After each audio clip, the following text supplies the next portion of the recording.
जो बड़े ब्रांड्स हैं लाइक तपाल हो गया, नेशनल फूड्स हो गया, ये साल 2 साल 5 साल आगे की विजनरी प्लानिंग करते हैं, बिल्कुल करते हैं जी। ये आज कैसे बने?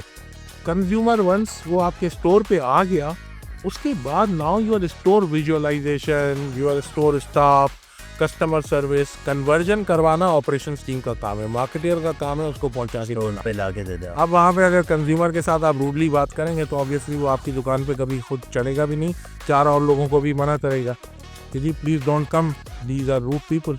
और ये वॉलमार्ट का जो ब्रांड मैनुअल है ना, उसके पहले पेज पे लिखा हुआ है, I will quote that from the chairman and the CEO of the organization, Sam Walton, there is only one boss who has the power to fire everybody including myself. Hi there, welcome to another episode of Tech Brand and Beyond. And today we have a very special guest, a seasoned marketer. और इनको हमने जो है वो एक video इनकी काफ़ी viral हुई और इसमें he was talking about branding, he was talking about how Pakistani businesses should brand their self, और ये हमारे विजन के साथ, पॉडकास्ट के साथ काफ़ी अलाइन था। तो आई जस्ट गूगल्ड हिम और he was available and he was so kind to be part of us. So just उनको हमने किया। मिस्टर फारूक शेख साहब इज़ हेयर विद अस और he is running a consultancy which is helping Pakistani brands to become a stronger companies and stronger brands globally. So over to you, Aliway. Thank you for being here. And the name Babel Fish is such an interesting name. I want to know more about your journey, sir. Ke kaise start hua and how are we to this point right now? So thank you, Faizan and Ali, for inviting me. It's a pleasure to be with you. And brand, as you know, branding is always close to my heart. That's what I've been doing for the last 32 years. So whenever, if is there any opportunity given to me to talk, whether it's to students or to professionals, I always try to grab that opportunity and share my experiences, because I strongly believe that learning is an ongoing process, and my motto is learner for life. So I learn from everyone each and every day, and we all learn. So, coming to your question of Babel Fish Consultancy. So, Babel Fish is actually a fictitious species which has the capability of understanding all the languages spoken around the globe. So, I have positioned myself as a global marketing management and business development consultant, which has the capability to understand the diverse challenges of my clients, whether local or international, and give them solutions. So that was the concept behind this name. And as a marketer, as you know, the name should be catchy enough that it actually helps you grabbing the attention of the recipient or the audience. Yeah. So I think I've always been asked this question whenever, what is Babel Fish? And somebody, I would like to quote one time I was meeting with the MD of a MNC, and he said, Babel Fish, there is a Babel means negative. And I instantly realized that he's saying, right, Babel karna, like atakna. I said, that's where I come in, because as a consultant, I help my clients. Where they atkofy, I will help them. So it was an instant response of a marketer to him, but he was kind of right. But that spelled is differently, Babel. Yeah. No, Babel Fish, I mean, I Googled it and मुझे खुद याद आया कि yes, I've heard of this name before. It's from Hitchhiker's Guide to the Galaxy, right? Yes, that's right. Yeah. So, very interesting choice. Really clicked with me. कि यार, it's a very interesting name. Yeah, so it's That is will be also one of the biggest reason why you are here, because that is so catchy. हमने जब उसके ऊपर Google किया और उसको देखा तो हमें बड़ी खुशी भी हुई इस बात की. So can you tell us a little bit about what your journey has been like? Okay, so I started my career after doing my MBA from IBA in 1993. I joined Mudshop and Dome, MSD, which is like a American company, and it was at that time number one in the world, and in Pakistan they were ranked like 12th, I think. Yeah, so it's been a really I really respect that company, because I started from a assistant product manager. I learned a lot. Like multinationals का सबसे बड़ा advantage ये होता है कि they are very system and process oriented. So you learn a lot. So I worked on different therapeutic groups. I'm not gonna go into that. So after that, I realized after 8 years that when you are going upward, the ladder was shrinking because of the mergers of pharmaceutical companies, number one. The other thing which I was missing was the consumer side of the limitation, which like in pharma, you have a very restricted advertising. So you can't advertise on TV, and even within the print, you have to follow certain medical legal guidelines. So I was feeling that this is something which is like which I want to do, and I did some creative and crazy ideas in MSG as well. Like I conducted first ever press conference with the lay press, where 120 journalists were invited, and I was invited in worldwide product manager meeting to share that in the best practices session. So after Merck, I joined Danone, like Continental Biscuit. Danone is like, again a big company, and Pakistan में Continental Biscuit की एक बहुत बड़ी presence थी. So I started working on their iconic brands, like जो उनके pillar brands है. So I spent good around 4.5 years with them, and then I moved to Canada. I immigrated to Canada, and within Canada, I started my journey from a call center, like Rogers. Like it was again a shock, but then I took it as a challenge because it was learning for me to understand. Like when I was talking to the consumers from Western Canada, initially it was very hard to understand their accent because of their heavy accent, because of the age, because in Western world, the age, like they have a longer life, like they usually have a longer longevity in terms of their age factor. So after like Rogers, I moved to Hershey. I got a break in my own field, which was like a mat leave contract. Maternity leave contract is very common over there. So I was fortunate to work on their iconic brand Kisses, which was the flagship chocolate brand है वो, yeah, that हाँ Hershey का है। so The Hershey's Kisses are like very famous. so they were the original like first brand of Hershey. So and I also developed their no sugar added portfolio and rationalized their the calorie conscious calorie portion, 100 calorie market as well. So it was a short contract of about 9 months, and it which extended to one year. Later on, I joined another company called Homestead Foods. It was a frozen multi category frozen business, frozen fruits, frozen appetizers, and frozen vegetables. So after 2 years, like the company, I got laid off because of the company got sold off. 60% of the business was sold off. So I was among the 250 employees which were laid off. So, but that's part of the game in North America. Pakistan में ना ये लोग बड़ा बताते नहीं है इस तरह की बातें कि ये ले ऑफ हो गया. तो नॉर्थ अमेरिका में it's very common. And I don't feel shy because हमें 8 वीक का वर्किंग नोटिस पीरियड दिया गया एंड ऑप्शन दिया गया कि या तो आप बैठ के जॉब करें या आप घर चले जाएं. I prefer to stay with them, और वही चीज़ मेरे लिए बेनिफिशियल साबित हुई.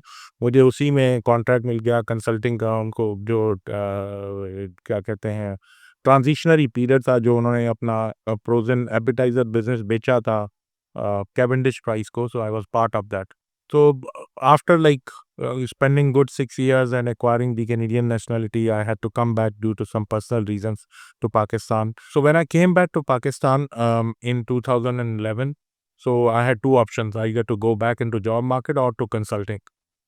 But I realized quickly that consulting में जाना is feasible नहीं होगा because consulting के लिए networking and वो मेरा missing था because of 6 years away from Pakistan.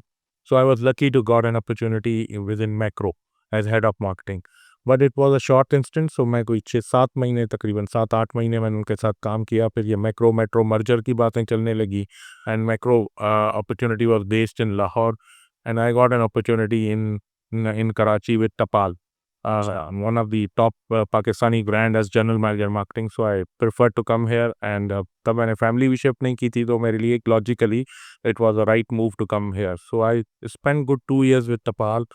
And then I got another opportunity. अल्लाह ताला ने फिर जो है ना दाना पानी लाहौर में लिखा था. Then I joined service in 2013, and it was like a great start for me because service में जो challenge था, that was to transform the organization. So and service being a national brand, Pakistani top brand, so it was always like enticing for me as a marketer कि हम कुछ Pakistani brand पे काम करें. और वहाँ पे उस वक्त जो है ना ये शूज़ फॉर एवरीवन की कैंपेन मुझसे पहले बन चुकी थी, उसको फर्दर बिल्ड करना था.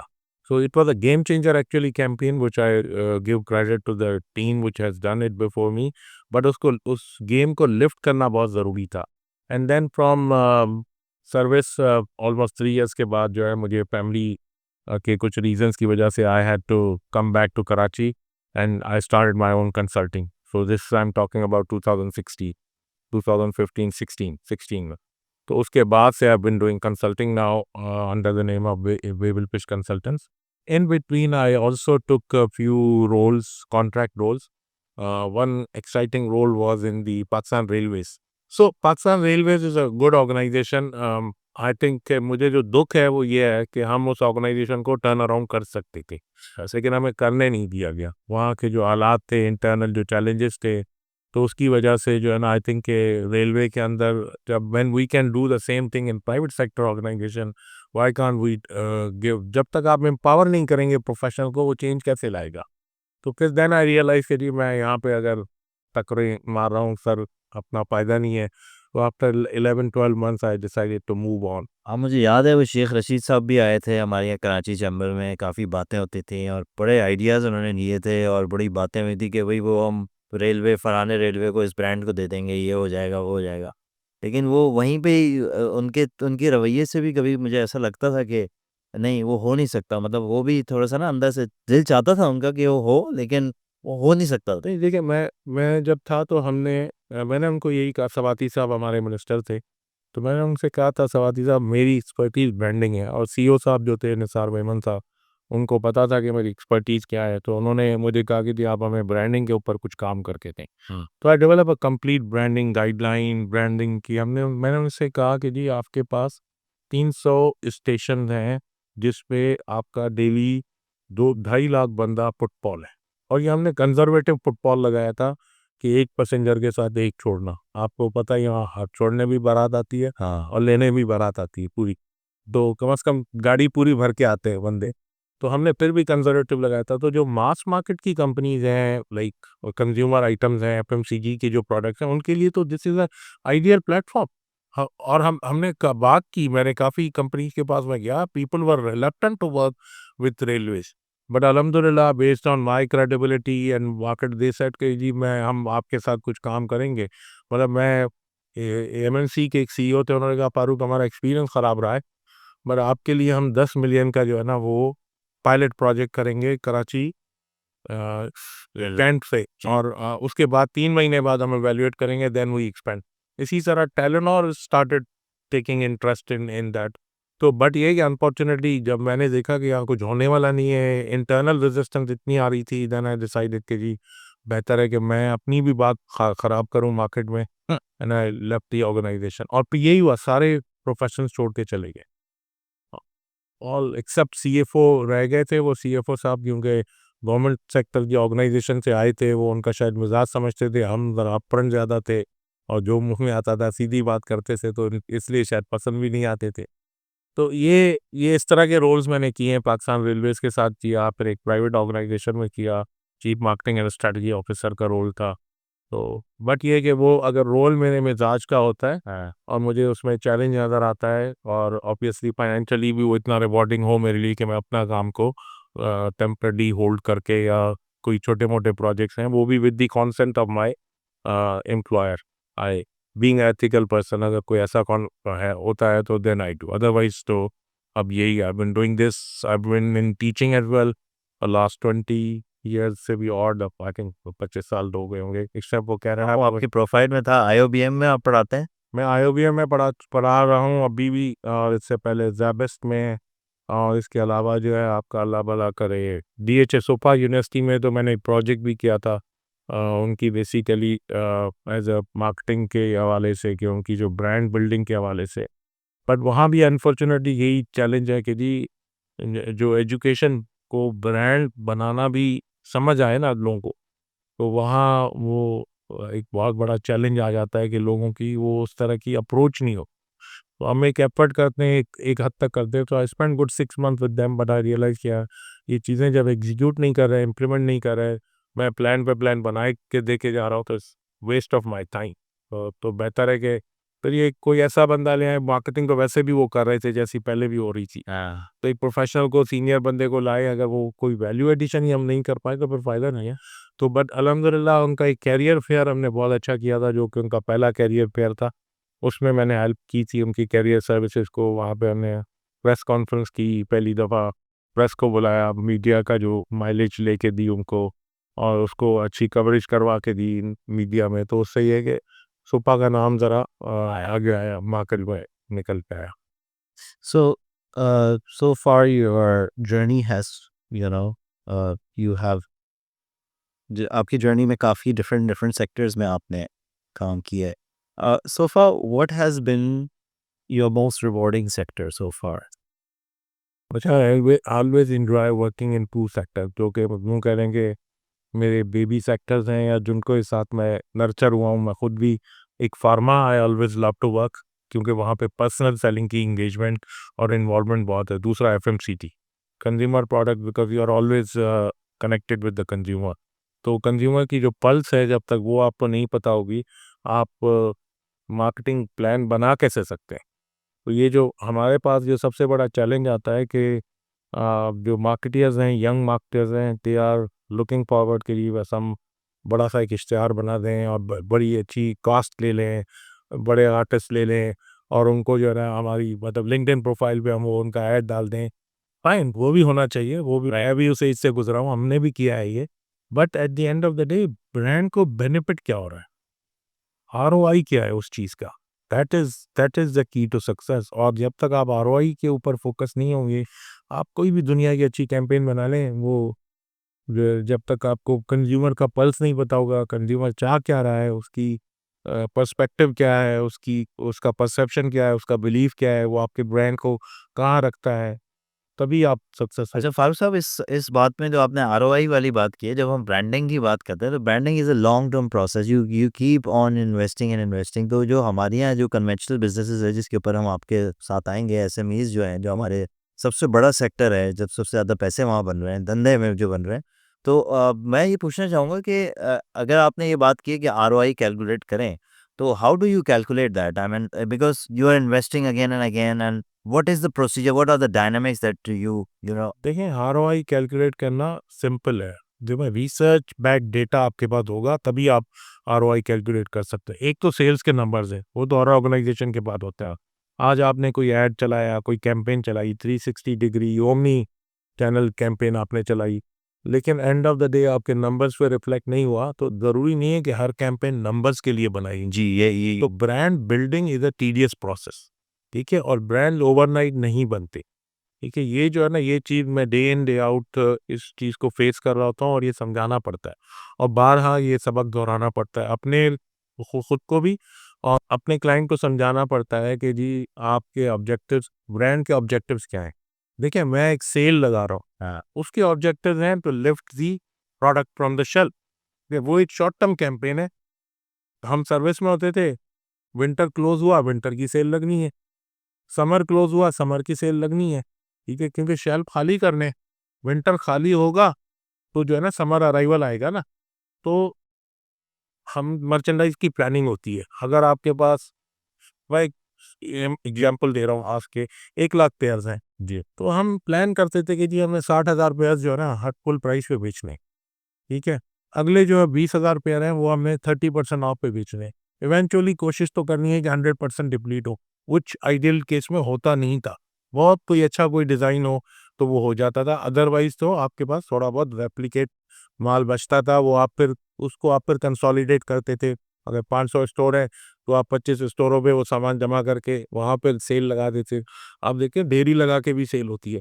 तो वो जो ल ल आपका ऑब्जेक्टिव है, वो डिफरेंट ऑब्जेक्टिव है। लेकिन जब मैं शूज़ फॉर एवरीवन, वो थीमेटिक कैंपेन थी। उसका ऑब्जेक्टिव डिफरेंट था कि भाई मैं एक मास मार्केट ब्रांड हूँ, ठीक है? और सर्विस, क्योंकि उसकी एवरेज प्राइस उस वक़्त थी कोई 900 के करीब, और जो उसका क्लोज़ेस्ट कॉम्पिटिटर, जो राइवल कह लें, बाटा, उसका 1000 रुपीज़ के करीब थी, तो ₹100 बाटा महँगा था। अभी भी यही फ़र्क है तकरीबन, अच्छा, थोड़ा-सा एक्सपेंसिव है। अब तो इंड्योर हो गया ना। एंड्योर्स सर्विस में ये भी एक स्टोरी है। हाँ, I will tell you on that. हाँ, तो ये जो है ना, ये आपका जो ऑब्जेक्टिव है ना, जब तक ये क्लियर नहीं होगा कि आप कैंपेन किस पर्पस के लिए बना रहे हैं। जी। अब ईद आ रही है, ईद की कैंपेन तो आपको पता है ईद के लिए है। फिर timing of the campaign also plays very important role. अब हमें फॉर एग्जांपल शूज़ में ये चैलेंज आता था कि अब कराची में अभी से समर आ गया है, फरवरी है, आज से आप देखें गर्मी शुरू हो गई है तकरीबन 2-3 दिन से। अप नॉर्थ जो कि आपका 60% ऑफ द पॉपुलेशन रहती है, वहाँ पे अभी भी मौसम ठंडा है, वहाँ खुले जूते अभी नहीं पहन सकते लोग। आप कैंपेन किस वक़्त लॉन्च करें? एक बहुत बड़ा चैलेंज आ जाता था। तो हम कहते थे अच्छा ठीक है जी, स्टोर्स में जो है ना डिस्प्ले शुरू कर दो, ठीक है? स्टोर में अवेलेबिलिटी आ जाए, जो है ना सामान सारा पहुँच जाए, डिस्प्ले हो जाए, उसके बाद कैंपेन हम एक मीडियम टाइम पे शुरू करेंगे कि वहाँ भी कुछ मौसम थोड़ा बेहतर हो। बिकॉज़ आप you don't have unlimited budget कि आप ऑन एयर बहुत लंबा नहीं चल सकते। स्पेशली जब आप नेशनल ब्रांड हैं और आपने 18, 12, 15 चैनल पे चलाना है ब्रांड, तो इसलिए आपको फिर वो डिफरेंट प्रॉपर्टीज़ भी जो है ना चूज़ करनी पड़ती है। हमने सर्विस में हम अवार्ड किया, we were the pioneer to bring हम अवार्ड, ठीक है? तो 3-4 साल करने के बाद वो प्रॉपर्टी बिकम सो एक्सपेंसिव कि हम अफोर्ड नहीं कर सकते थे। We simply walked away. मैंने कहा नहीं जी, हम नहीं कर सकते इस वक़्त, क्योंकि ब्रांड की और भी जो है ना रिक्वायरमेंट्स है ना, खाली एक प्रॉपर्टी पे इतना हम इन्वेस्ट नहीं कर सकते। But 3 years we maximize that. हमें बहुत अच्छा बेनिफिट पड़ा।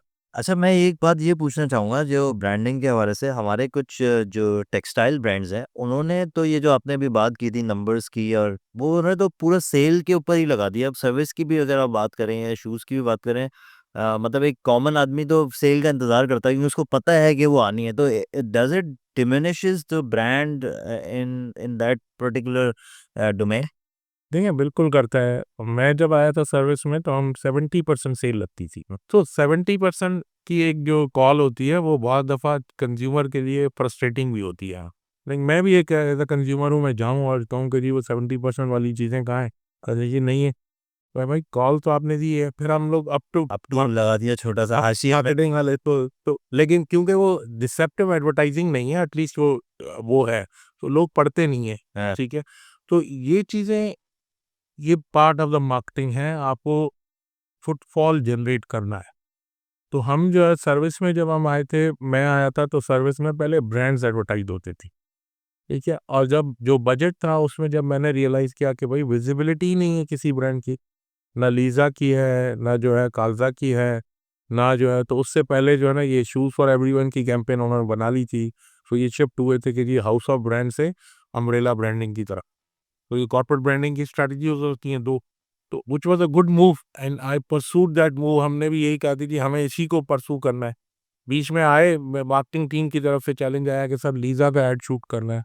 Sir no, there is no point of shooting Lisa ad. जब हम सर्विस को एडवर्टाइज़ कर रहे हैं, कंज्यूमर वंस वो आपके स्टोर पे आ गया, उसके बाद now your store visualization, your store staff, customer service, conversion करवाना ऑपरेशंस टीम का काम है, मार्केटियर का काम है उसको पहुंचा के स्टोर देना। पे लाके दे दे आप। अब वहाँ पे अगर कंज्यूमर के साथ आप रूडली बात करेंगे तो ऑब्वियसली वो आपकी दुकान पे कभी खुद चढ़ेगा भी नहीं, 4 और लोगों को भी मना करेगा कि जी please don't come, these are rude people, ठीक है? तो ये बहुत बड़ा मुझे हमारे सीईओ साहब ने एक वाकया बताया था कि वो इटली में थे, तो वो एक जूता देख रहे थे तो उनको जूता पसंद आ गया। तो जूता जब उन्होंने मँगवाया, it was quite expensive, 200 euro का था या 250 यूरो का था। तो वो जब उन्होंने मँगवाया तो वो जूते में वो कलर नहीं मिला, ठीक है? उन्होंने कहा जी है हमारे फलाँ स्टोर पे है but it will take another 3 hours to reach here. उन्होंने कहा कि मेरी तो फ्लाइट है, मैं जा रहा हूँ। तो जब वो जाने लगे तो वो जो रिसेप्शन पे लड़की थी उसने उनको रोका, उन्होंने कहा sir just give me 1 minute, और वो आके उसने ना कार्ड दिया कि जी sorry we were unable to serve you and on your next purchase please avails 15% discount. तो that was like a customer service of the next level, ठीक है? तो इस तरह की बहुत सारी एग्जांपल्स हैं। मैं और भी कोट कर सकता हूँ। तो जो फैमिली ओन्ड बिजनेसेस के साथ जो चैलेंज है वो ये है कि उनका रनवे शॉर्टर होता है, और ये वेंचर कैपिटलिस्ट का भी यही होता है। एमएनसीज में जब मैं था तो हम ढाई ढाई 3-3 साल जो है ना प्लानिंग करते थे प्रोडक्ट लॉन्च की, ठीक है? इस साल का प्लान मुझे याद है, एमएसडी में हम मई जून में अगले साल का प्लान प्रेजेंट कर रहे होते थे रीजनल टीम को, रीजनल वाइस प्रेसिडेंट को, और अगले साल का इस साल के मई जून के एग्जैक्ट नंबर लेके 6 महीने के एस्टिमेट डालते थे और अगले साल का उसको प्रॉफिट प्लानिंग मीटिंग कहते थे, वो हमारी सबसे बड़ी मीटिंग होती थी। ठीक है। अब आप देखें, planning ahead. But I'm sorry for cutting you off. लेकिन does that really apply to the Pakistani market in it itself? Does. देखिए, बड़े ब्रांड्स करते हैं, जो बड़े ब्रांड्स हैं लाइक टपाल हो गया, नेशनल फूड्स हो गया, ये साल 2 साल 5 साल आगे की विजनरी प्लानिंग करते हैं, बिल्कुल करते हैं। ये आज कैसे बने 100 अरब से बड़े ब्रांड ऐसे तो नहीं बन गए। ईबीएम जो है मोर देन 132 बिलियन का ब्रांड बन गया है। कैसे बना है? लास्ट मैंने जो फिगर्स देखे थे, और वो so because they they think ahead for sees, they strategic planning यही है। जी। मैं जो एक चीज जिस पे बहुत ज्यादा एम्फेसाइज करता हूँ, स्ट्रेटेजिक प्लानिंग जो है वो it is must for the organization, चाहे ऑर्गेनाइजेशन बड़ी हो या छोटी हो। आप प्लान तो करें। वो गांधी का एक कॉल है कि जी अपनी सोच को बुलंदी, आसमान की बुलंदी पर रख, चाहे गिर के रेजा रेजा हो जाओ, तो सोचे तो सही, थिंक बिग। यही तो कहते हैं हम कि जी थिंक बिग। हम सोचते ही नहीं है, हम शॉर्ट लिव्ड होते हैं, वो प्रॉफिट के चक्कर में पड़ जाते हैं, लॉन्ग टर्म प्रॉफिट नहीं देखते। ठीक है, प्रॉफिट ज़रूर कमाएं, वो तो देखें, एक कमर्शियल ऑर्गेनाइजेशन का, किसी भी कमर्शियल वेंचर का profitability is the core objective. Exactly. But at the end of the day आप ये सोचें कि जी लॉन्ग टर्म पर्सपेक्टिव क्या है, मैं इस ब्रांड को नेक्स्ट लेवल पे कैसे ले जा सकता हूँ, इसकी इसकी जो है ना वो ट्रांसफॉर्मेशन कैसे कर सकता हूँ, organizational transformation, one of the key area which I enjoy doing. इसके लिए आप प्रिपेयर करते हैं ना ऑर्गेनाइजेशन को। ट्रांसफॉर्मेशन खाली मार्केटिंग में नहीं होती, हर डिपार्टमेंट में होगी। सही बात है। जनरल मैनेजमेंट पूरी जो है ना सोच में तब्दीली लाना बहुत ज़रूरी है। क्योंकि अगेन लाइक यू सेड, मैंने थोड़ा बहुत जितना पढ़ा हुआ भी है, जो some of the best organizations, they say branding is everyone's job. What are your thoughts on that? 100% correct. Because देखें, customer centricity is the key driver of growth. ठीक है, और ये वॉलमार्ट का जो ब्रांड मैनुअल है ना, उसके पहले पेज पे लिखा हुआ है, I will quote that from the chairman and the CEO of the organization, Sam Walton. There is only one boss who has the power to fire everybody, including myself, and that is customer. How? By not spending his money in our stores. Like every organization, our story starts from customer, revolves around customer. ये quote unquote Sam Walton के exact अल्फाज हैं। I will send you the brand manual as well, it's worth reading brand manual. तो it's very very good. इससे आप सोच लें।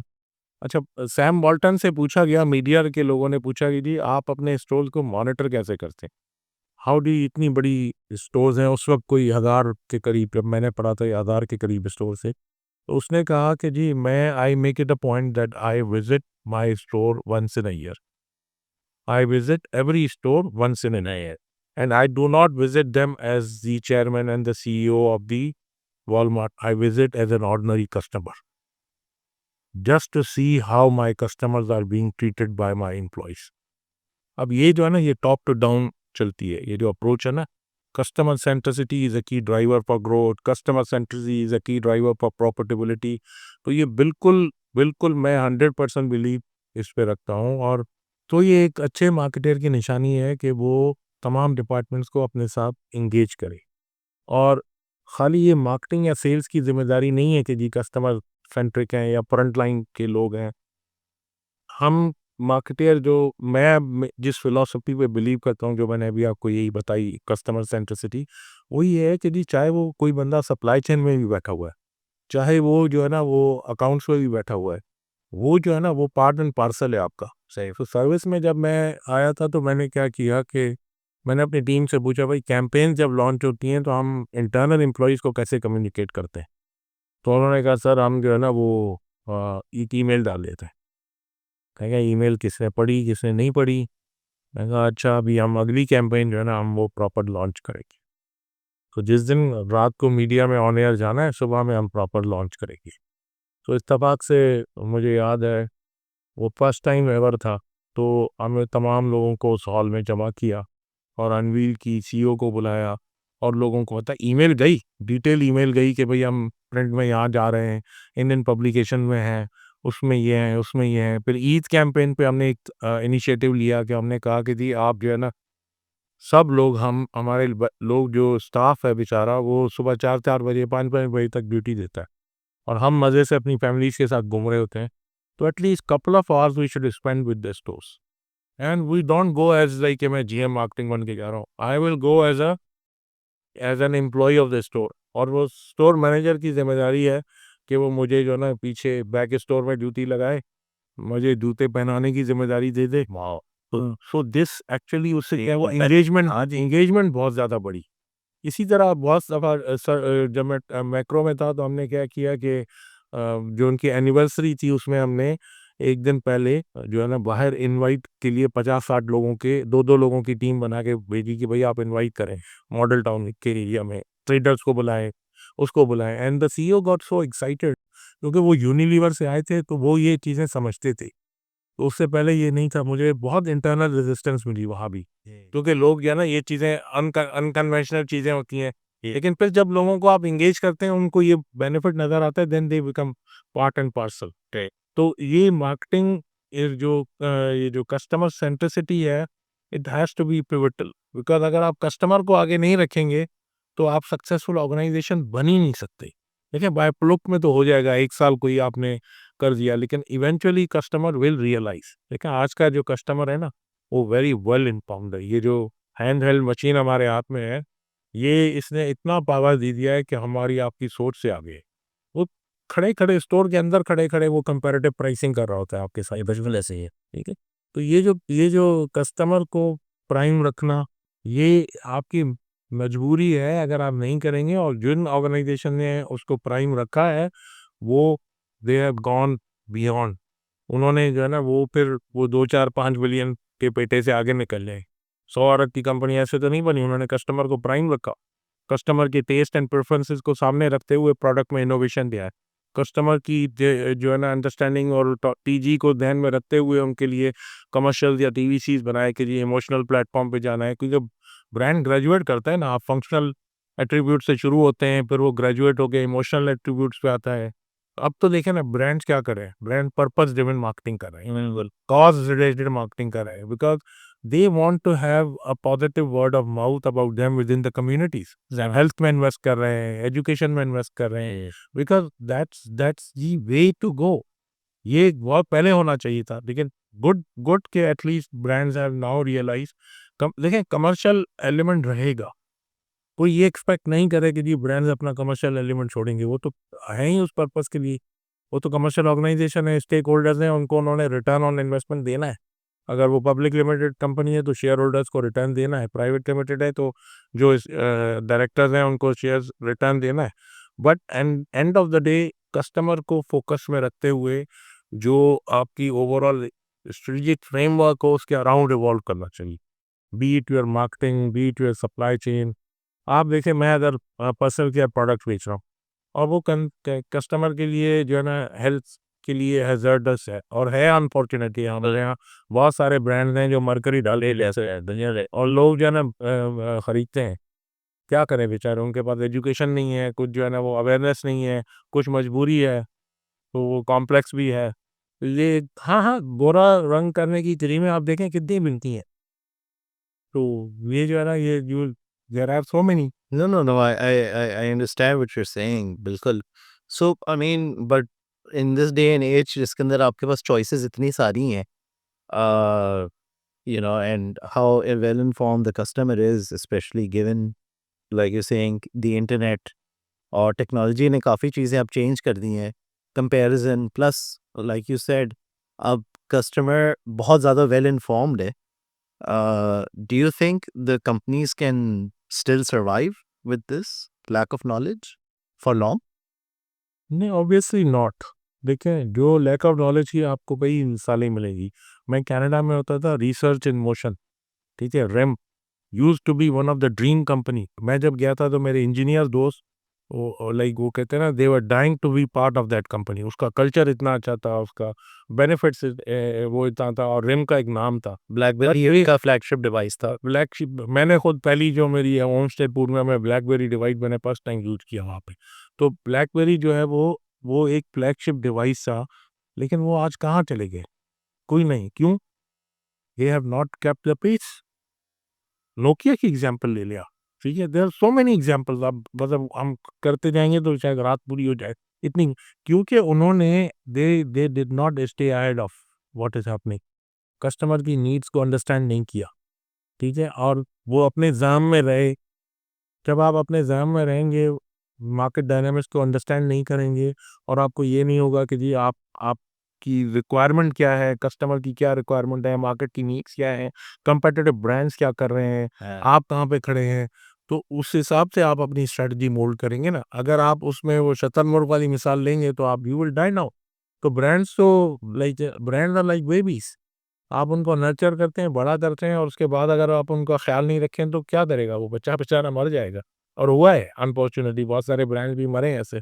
जो है ना कुछ कंपनीज में फाइनेंशियल जो है ना मिसमैनेजमेंट की वजह से, कहीं पे वो ब्रांड के साइड पे मार्केटिंग के एंगल से वो उन्होंने सही नहीं किया, competitors have come and like done marvellous job, so this will remain. अच्छा फारूक साहब, मेरा आपसे सवाल था, हमारी जो मेजर एक्सपोर्ट्स हैं वो टेक्सटाइल्स हैं, और टेक्सटाइल्स में हमारा जो बिजनेस मॉडल है पाकिस्तानियों का वो है white labelling. We don't exist as some brands, यानी हम तो पूरा वाइट लेबलिंग बिजनेस करते हैं।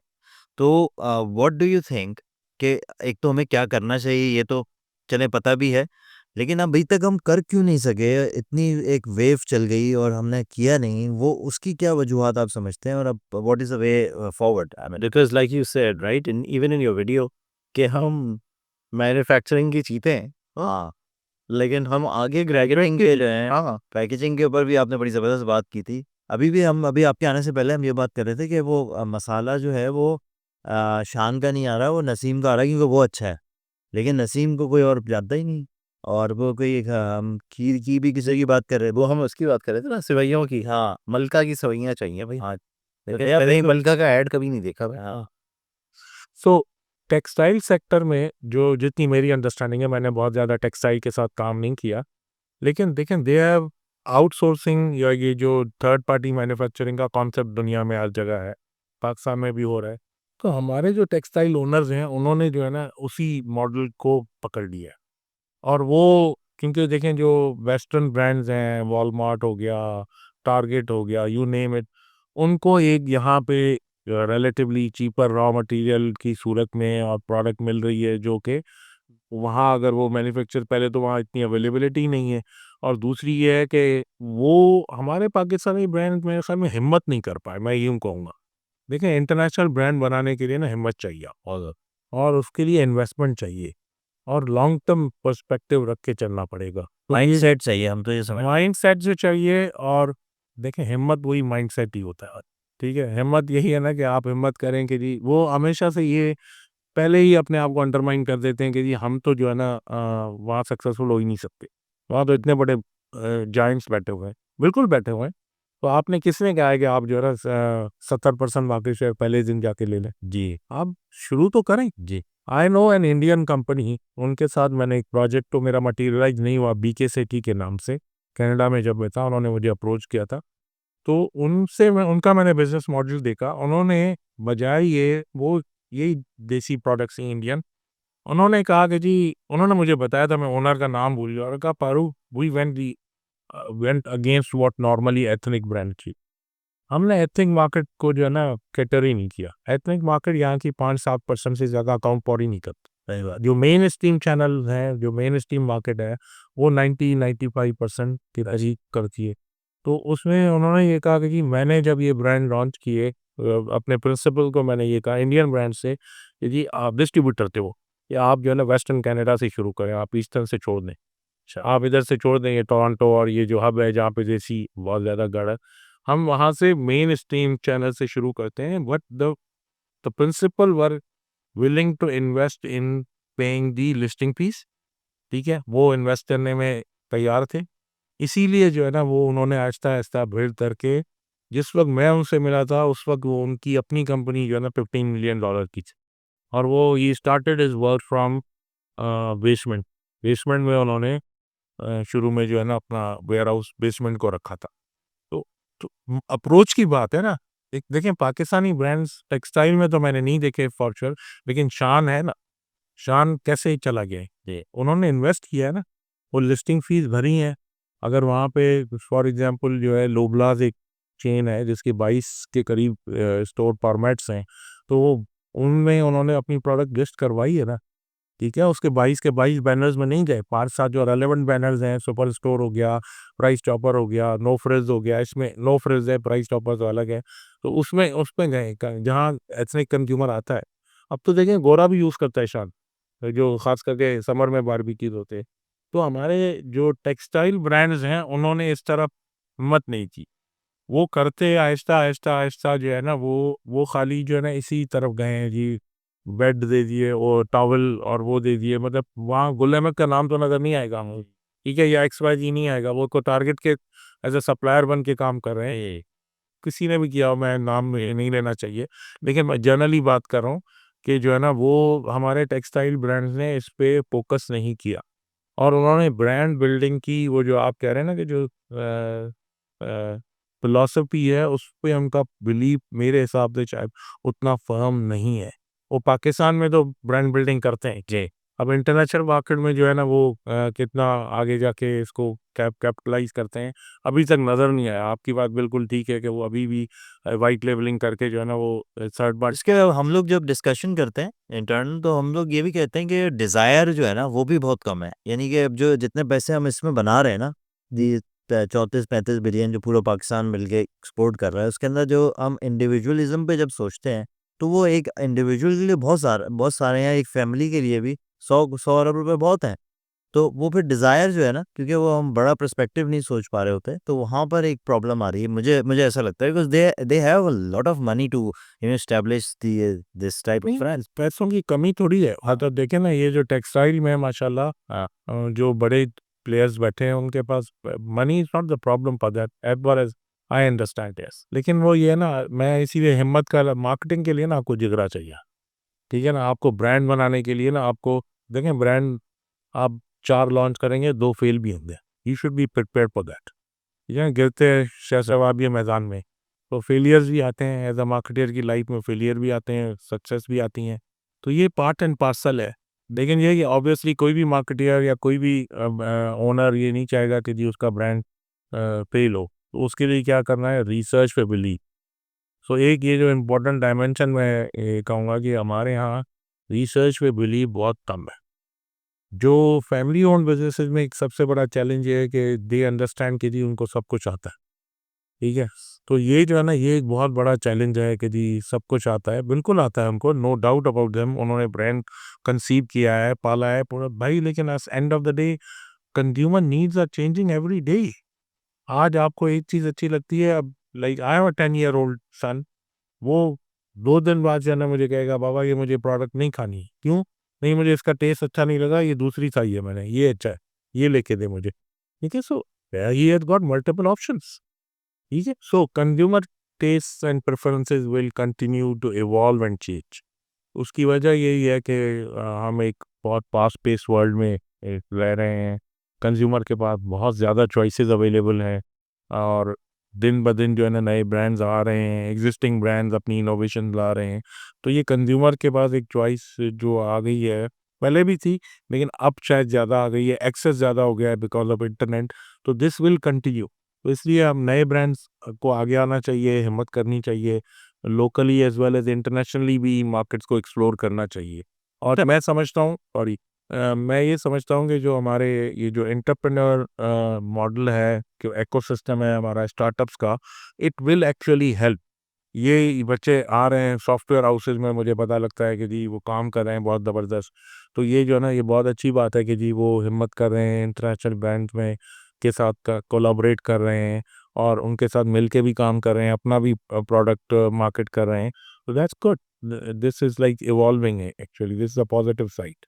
No I mean like you said कि अब तो क्योंकि एक्सेस भी है और बहुत अंडरस्टैंडिंग भी बेहतर हो गई है पिछले आई थिंक 20-25 साल के अंदर। Lot of knowledge has been there and माशाल्लाह से you said you are also teaching and sharing your knowledge as well with students. So can you talk a little bit about that of how that experience has been? मेरे लिए तो सबसे important सवाल ये है कि जो आपका एक्सपीरियंस है, मतलब टीचिंग में ज़्यादातर लोग हम देख रहे होते हैं वो पीएचडीज और ये होते हैं, वो उनका उन्होंने ज़्यादातर लोगों ने, मतलब ज़्यादातर की बात कर रहा हूँ मैं, कि वो उनका इंडस्ट्री का एक्सपीरियंस नहीं होता। तो जब आप पढ़ाते होंगे, जैसे हम आपकी बात से रिलेट कर रहे हैं, तो वो स्टूडेंट के लिए भी एक बहुत ये जो इकोसिस्टम की आप अभी बात कर रहे थे, एंटरप्रेन्योर स्पिरिट्स के ऊपर बात हो रही है। जब हम पढ़ते थे तब तो इस तरह की कोई बात ही नहीं होती। We were train to be part of the industry, not to make our own industry. जी। बिल्कुल ठीक कहा आपने। जब मैं भी पढ़ा था तो हमारे पास भी ज़्यादातर टीचर्स जो है ना वो अकेडमिया से ही थे, जो कि अच्छे टीचर्स ही थे अल्हम्दुलिल्लाह। तो जब इवनिंग प्रोग्राम में हम पढ़ने जाते थे तो हमारे पास जो टीचर इवनिंग में पढ़ाने आते थे वो ऑब्वियसली इंडस्ट्री के एक्सपर्ट्स होते थे, इंडस्ट्री में काम कर रहे होते थे। तो वो जब अपनी नॉलेज शेयर कर रहे होते थे तो वो रेलेवेंट एग्जाम्पल्स के साथ शेयर कर रहे होते थे। तो उस नॉलेज को हमें कनेक्ट करना आसान हो जाता था। तो सेम गोज़ विथ मी। मैं भी पढ़ाता हूँ, it's my passion. It's not easy to wake up on weekend. जो है ना वो सुबह उठने के बाद फिर सोने के बाद फिर दूसरी दफ़ा उठना is very challenging, but it's a passion. I think मैं ये समझता हूँ कि as a person whatever I can contribute in younger minds life is what I have learned. And मैं उनसे भी सीखता हूँ, इट्स वाइस वर्सा, क्योंकि बच्चे बड़े आजकल फर्टाइल हैं। उनको आपने एंगेज करना होता है, उनके साथ उनसे बेस्ट इन क्लास आउटपुट लेनी होती है।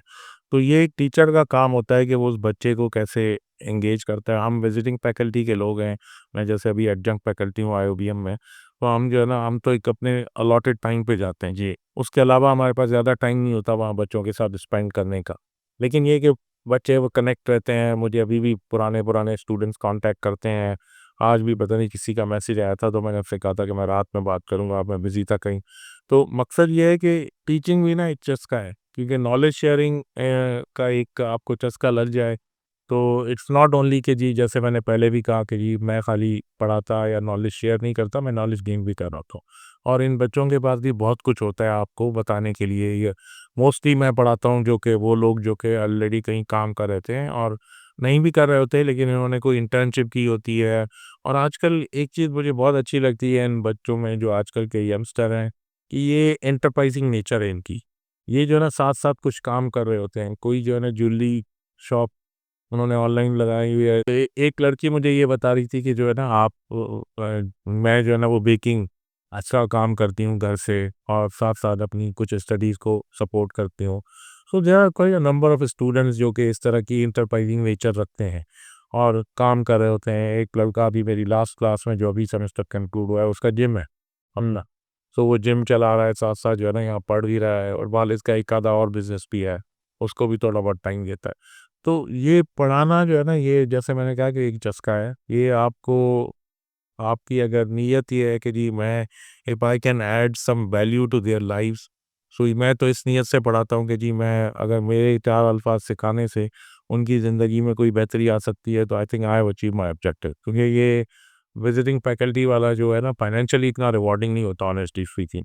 सो लेकिन ये कि हर चीज़ फाइनेंस के लिए नहीं होती है, सही बात। तो हम इसलिए कहते हैं कि जी ठीक है चलें, सो के गुज़ारें, इससे बेहतर है उन बच्चों के आ जाती है। एंगेजमेंट हो जाती है, आप उनसे लर्न कर लेते हैं, उनके साथ इंटरेक्शन हो जाता है और आपकी एक अपनी भी लर्निंग हो रही होती है। अब जब फॉर एग्ज़ाम्पल जैसे हमें कुछ पढ़ाना है, अभी जैसे मुझे एक नया कोर्स मिला है, अब मैंने कभी नहीं पढ़ा है, तो अब मुझे पढ़ना पड़ेगा ना, आप एमबीए स्टूडेंट के सामने ऐसे तो जाके नहीं खड़े होंगे। तो जो आजकल के बच्चे हैं, वो काफ़ी माशाल्लाह जो है ना एंटरप्राइज़िंग है। मैंने कहा आपको बताया जैसे पहले भी कि वो पढ़ाई के साथ-साथ उन्होंने अपना एक स्टार्टअप बनाया हुआ है।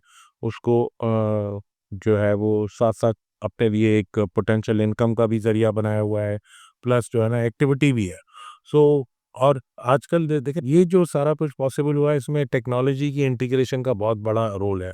तो टेक्नोलॉजी जो है ना अब ये कोई ऑप्शन नहीं है, ये मस्ट विन बैटल है। और ये मस्ट विन बैटल इसलिए है कि अगर आप टेक्नोलॉजिकली साउंड नहीं है, आपने अपने आप को टेक्नोलॉजी की जो करंट प्रैक्टिसेस हैं उनके साथ अलाइन नहीं किया। फॉर एग्जांपल आजकल ब्रांड जो है वो चैटबॉट यूज़ कर रहे हैं, एआई यूज़ कर रहे हैं, डेटा एनालिटिक्स यूज़ कर रहे हैं, उसके अलावा जो है ना बिग डेटा यूज़ हो रहा है। वो क्या है, वो कि डेटा ड्रिवन इनसाइट्स जनरेट कर रहे हैं। जब डेटा ड्रिवन इनसाइट्स आपके पास होंगी, you are better able to serve your consumers. और ये टेक्नोलॉजी की बदौलत ही पॉसिबल हुई सही। पहले सर्वेज़ जो है ना मैन्युअली फिल होते थे। अब जो है ना वो आप ऑनलाइन सर्वेज़ कर रहे हैं, पैनल्स हो रहे हैं ऑनलाइन, पैनल के पैनल पूरे, ठीक है? I know a company called Marovino, visual diagnostic based in Canada. मैंने उनके साथ काम भी किया है। तो उन्होंने पैकेजिंग पे ऊपर एक पूरा टूल निकाला था विजुअल डायग्नोस्टिक के नाम से। तो वो सारा जो है ना इट्स ऑल आपकी पैकेजिंग वो रख के आपको 1000 लोगों का पैनल है, आपको विजुअली कंप्यूटर पे आप देखें और आप बताएं कि जी वो नोटिस हो रही है नहीं हो रही, रिलेटेड क्वेश्चन है। अब इससे पहले जो है ना ये इस तरह की मैंने तो एटलीस्ट नहीं देखी, सही बात ना पाकिस्तान में मैं समझता हूँ किसी को पता होगी जी। तो इस तरह सिमुलेटेड वेयर हाउसेज बना देते हैं। लाइक हर्षी में मैं था तो एक वो सिमुलेटेड वेयर हाउस था, यहाँ पे कैटेगरी कैप्टन थे। वहाँ आपकी पूरी प्लेसमेंट ऐसे ही होती थी जैसे आप वॉलमार्ट में आपकी प्लेसमेंट है। तो आपको वहाँ जाके ब्रांड टीम वहाँ जाती थी, वहाँ अपनी पैकेजिंग वैकेजिंग, वो कंट्रोल्ड एनवायरनमेंट था, परमिशन लेके जाना पड़ता था। तो वहाँ आप जाके देखेंगे जी आपकी पैकेजिंग विज़ कंपैरेटिव ब्रांड कैसे लग रही है। आप 4 और लोग भी ले जाएँ बता के खुद प वो क्या कहते हैं अपना परमिशन लेके जाएँ। तो ये सारी चीज़ें जो है ना ये टेक्नोलॉजी ने पॉसिबल की हैं और एआई की वजह से अब चैट जीपीटी है। अब आपको दुनिया का कोई भी सवाल पूछना है आप पूछ लें। पहले बैठ के आप गूगल करते इतनी सारी वेबसाइट खुल जाती थी। उसके बाद जो है ना उसमें से भी कुछ इन्फॉर्मेशन आपको फ़िल्टर करने के लिए टाइम लगाना पड़ता था। अब वो चैट जीपीटी ने आसान कर दिया। अब जो है ना नया अभी डीपसीक आया है। ये मैंने तो अभी तक इस पे पढ़ा भी नहीं है इसकी सीखिंग यही है क्या? No, things are changing. Things are going at a very fast pace और जो the businesses need to be on top of the game और टेक्नोलॉजी जैसे मैंने कहा ना कि वो अब ऑप्शन रहा ही नहीं है। टेक्नोलॉजी के बगैर आप सर्वाइव ही नहीं कर सकेंगे। आप डाई डाउन कर जाएँगे। रिम की मैंने आपको एग्ज़ाम्पल दी।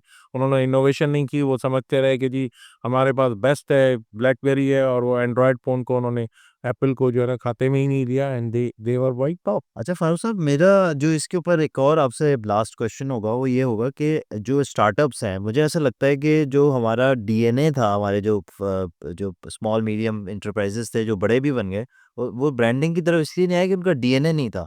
तो what would you advise to the startup scenes that is happening around us, और सारे एनआईसीज बने हुए हैं, तो आप how would you advise them to work on that branding side? लेकिन जो पहले स्टार्टअप्स थे ना उनके पास टेक्नोलॉजी का प्लेटफ़ॉर्म नहीं था, ठीक है? इसलिए उनको जो उनके दिमाग में जब भी कभी मार्केटिंग की मीडियम्स आते थे तो print, TV, billboard these were all expensive mediums. But now आपके पास सोशल मीडिया प्लेटफ़ॉर्म्स है, ठीक है? लिंक्डइन है, आपके पास फेसबुक है, इंस्टाग्राम है, टिकटॉक है, यू नेम इट, यूट्यूब है। And some of these platforms are not that expensive। ठीक है वो एक्सपेंसिव हैं। आप डिपेंड करता है कि आप कैंपेन किस तरह की रन कर रहे हैं। लेकिन ये कि जो स्टार्टअप्स हैं उनके लिए मेरी एडवाइस ये होगी कि सबसे पहले तो वो अपने आप को अपने ब्रांड की विजिबिलिटी रखें। इन प्लेटफॉर्म पे होना बहुत इंपॉर्टेंट है। फिर एक रेफरल मार्केटिंग हम कहते हैं, भाई आपके जो दोस्त हैं, अहबाब हैं, फैमिली हैं, फ्रेंड्स हैं, हम लोग शर्माते हैं फैमिली के लोगों से अपने बिज़नेस के बारे में बात करते हुए। ठीक है? एक पूरी की पूरी जो है ना इंडस्ट्री है रेफरल मार्केटिंग की। जैसे घर पे बैठे-बैठे ही एवॉन लेडी कॉस्मेटिक्स प्रोडक्ट बेचते हैं, ठीक है? तो ये एक बहुत बड़ा जो है ना वो है हम नहीं बात करते अपने बिज़नेस के बारे में।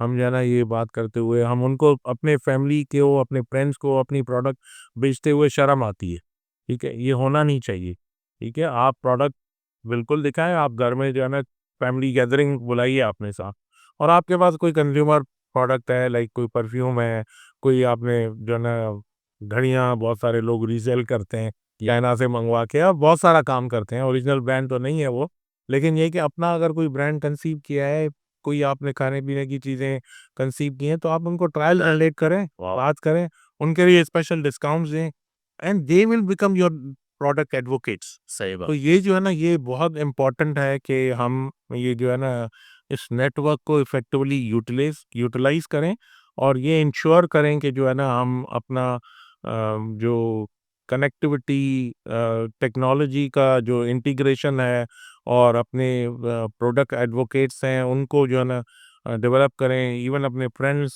को ब्रांड एम्बेसडर, ये बहुत सारी रेड बुल की जो सक्सेस है, वो कहाँ से आई है? इसके ऊपर पूरी केस स्टडी है। उन्होंने जो है ना यूनिवर्सिटी के कैंपस में स्टूडेंट्स को ब्रांड एम्बेसडर बनाया, वहाँ से जो है ना ये सक्सेसफुल ब्रांड बना है। यंगस्टर्स क्योंकि उनका टीजी यंगस्टर्स था, तो उन्होंने जो है ना इसको वो किया। तो मैं हम यही बात करते हैं, हम अभी बात कर रहे थे, मैं एक डायमेंशन आपको बताना भूल गया था। ये गियर जो जनरेटिंग हमारा एक ट्रस्ट है जिसका मैं फाउंडर ट्रस्टी भी हूँ और जनरल सेक्रेटरी भी हूँ। GEAR stands for generating employment alternatives for self reliance. So we help people in generating self employment. So कोई समझ जाएं कि अल्हम्दुलिल्लाह अल्हम्दुलिल्लाह अब as of now when I am speaking more than 40,000 families have been supported. वाह! और apart from that हमने उसमें एजुकेशन में भी काम कर रहे हैं, वुमेन एम्पावरमेंट पे भी काम कर रहे हैं, लेकिन कोर हमारा वही है। फिशिंग सिखा रहे हैं आप माशाल्लाह लोग। फिशिंग भी सिखा रहे हैं, बहुत सारा कुछ वो कर रहे हैं। तो उसमें बहुत सारे लोगों को जो है ना डिफरेंट जो है ना वो इनकरेज करते हैं कि वो अपने पाँव पे खड़ा हो। वाह! देखिए आप किसी को राशन कब तक देंगे? 1 हफ्ता दे देंगे, 1 महीना दे देंगे, रमज़ान में अभी राशन की रिक्वेस्ट आना शुरू हो जाएँगी। But that's not the solution. Solution ये है कि वो डिग्निटी के साथ सेल्फ सस्टेनेबल मॉडल पे 30,000 50,000 रुपए की इन्वेस्टमेंट से वो जो है ना अपने पाँव पे खड़ा हो जाए, एटलीस्ट अपने घर का चूल्हा जला ले। This is the bare minimum which we try to do through that platform. Great, amazing.